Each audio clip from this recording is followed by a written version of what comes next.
So Chud the Builder, ladies and gentlemen, for those of you that have been following this channel the last week, you've seen video after video of how his punk ass, trying to look like a fake ass ravishing Rick Rude, got busted, went to jail, $1.2 million bond because he shot himself. He went plexico burst and shot his own self. And what did he do? He would go around in Tennessee, a place where they have that stand your ground law, a place where it's just got finished gerrymandering for white people. So he knows he's in good company to get away with the stupid stuff. He would try to antagonize black people. But one thing he wouldn't do, he wouldn't take his ass to the hood and do it, because he know where his bread is buttered. He would just go to local gas stations, places where black people who, shall I say, have more to lose would hang out at and antagonize him. He met his match last week and got in trouble. Well, folks, the great racist, can't make this stuff up, man.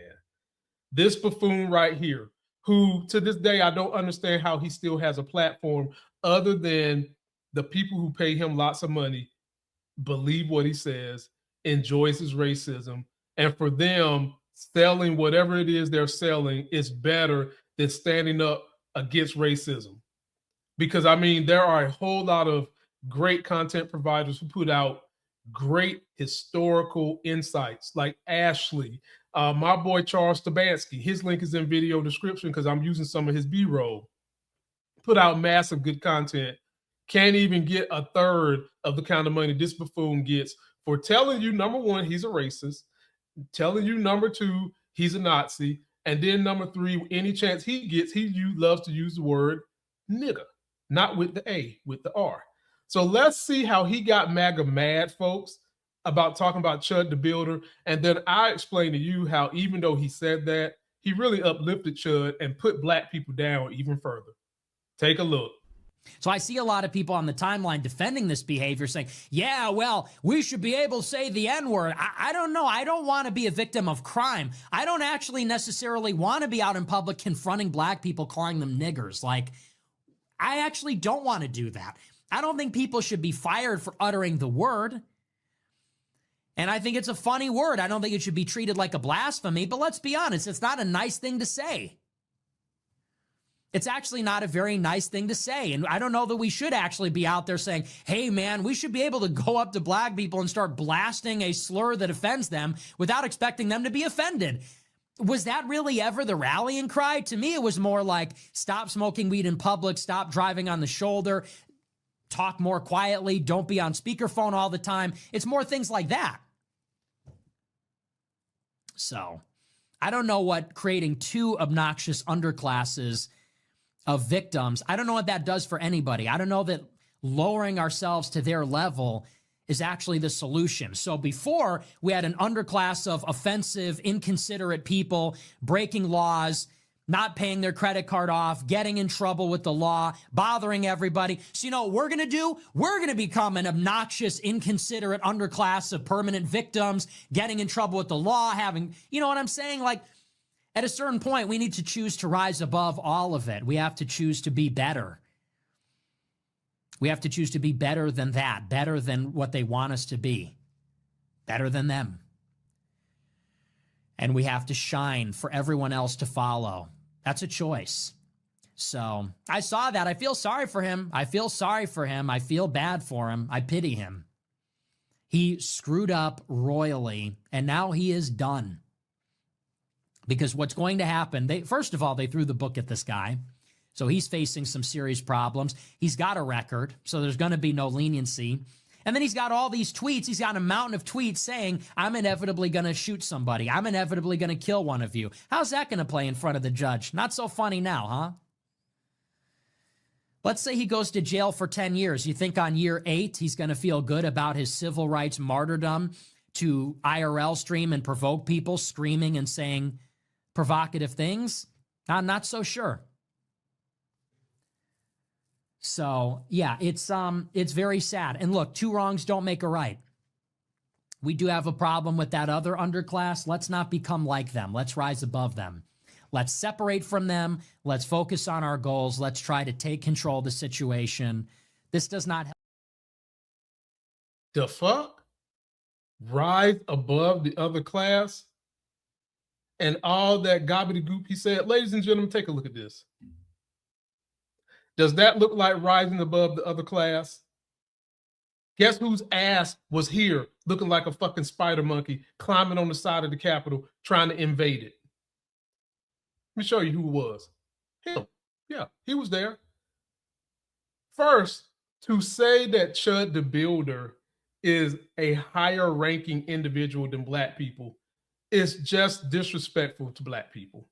Just downright disrespectful. For you to come out your mouth and think that you're higher than Black people is just utterly disrespectful and stupid. Let me give you a history lesson. People like you came here and was complicit in robbing this country from the natives and stealing it from the queen. So who really is the gutter trash? Black people ain't do that. Y'all told the queen you was coming here to explore it for her. You get here, you like the country too much, you decide to steal it from her, and then you took it from the natives. That's guttural. That's what you just try to accuse Black people of doing. Then you try to make it seem like you were nice about it by saying, oh, I don't like them talking loud in public. I don't like smelling weed. Oh, bad credit card debt. Nigga. The statistics clearly show more white people have worse credit than Black people per capita.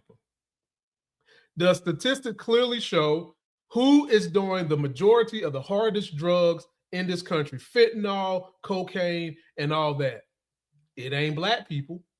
And those drugs, mind you, are illegal. In a lot of states, smoking weed is legal, whether you like it or not, Mr.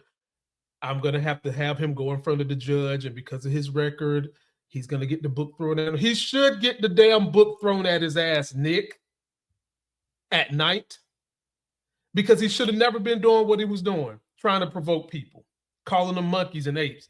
Again, which group of people look like monkeys and apes? Me or you MF is standing out here hanging off the side of the Capitol?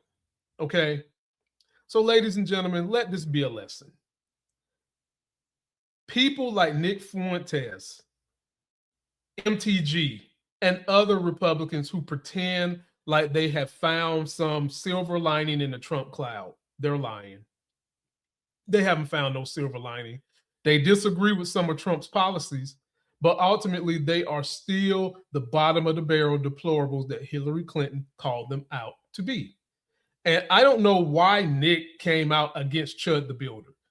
Maybe this was his way of trying to say he stands for law and order, his way of trying to sound good to his white followers. But here's the problem. The MAGA folks that follow him was upset that he even said this. So that should tell you just how low those MFers are that actually have the ability to vote.